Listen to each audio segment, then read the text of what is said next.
Bonjour les amis, alors aujourd'hui je voulais faire un petit point sur le budget, surtout pour faire suite à la question de David concernant le budget pour installer un kick. Déjà faisons le point un petit peu sur où est-ce qu'on en est de nos dépenses. Alors en électricité, on a des fils de plusieurs couleurs, des cosses, tout le bazar, on va dire 15 euros.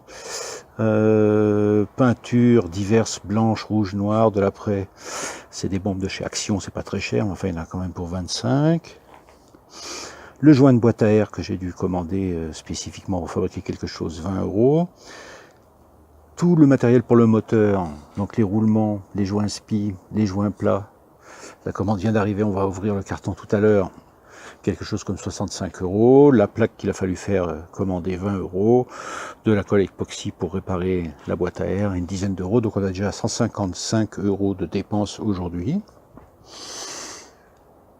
On a aussi un certain nombre de choses qui restent à faire. Une mousse filtraire, j'ai trouvé qui vendent sur eBay une mousse Polini exactement adaptée.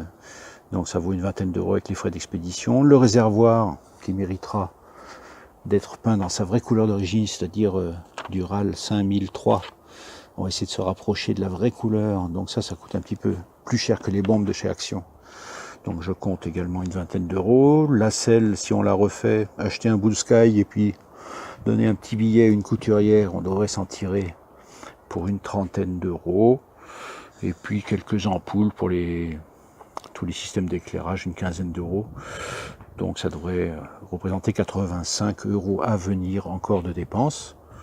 Donc pour un total aujourd'hui ça fait combien tout ça? 240. 240 donc de fournitures diverses. Chaque fois j'arrondis un petit peu les prix parce que j'ai pas mal de visseries et de produits que j'utilise au fur et à mesure.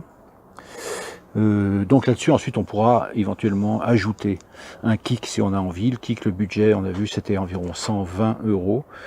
L'intérêt c'est qu'il peut se monter après avoir refermé et remonté tout le moteur, donc on pourra prendre la décision quand on voudra. Mais on va déjà essayer de démarrer, de reconstruire le moteur et de le démarrer à la pédale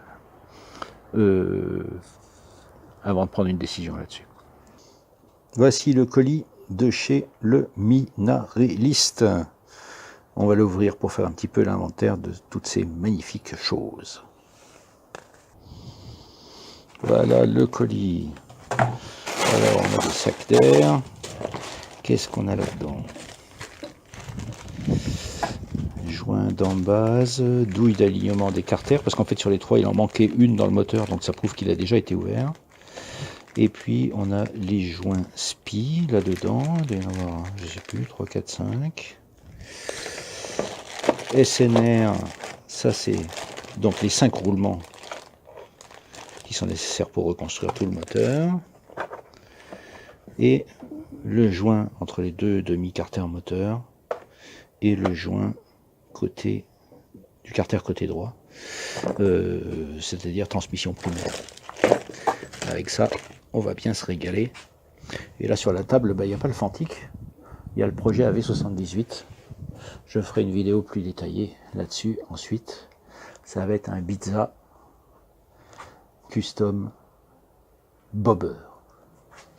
Donc voilà pour ce petit point intermédiaire sur le budget. À bientôt. Ciao.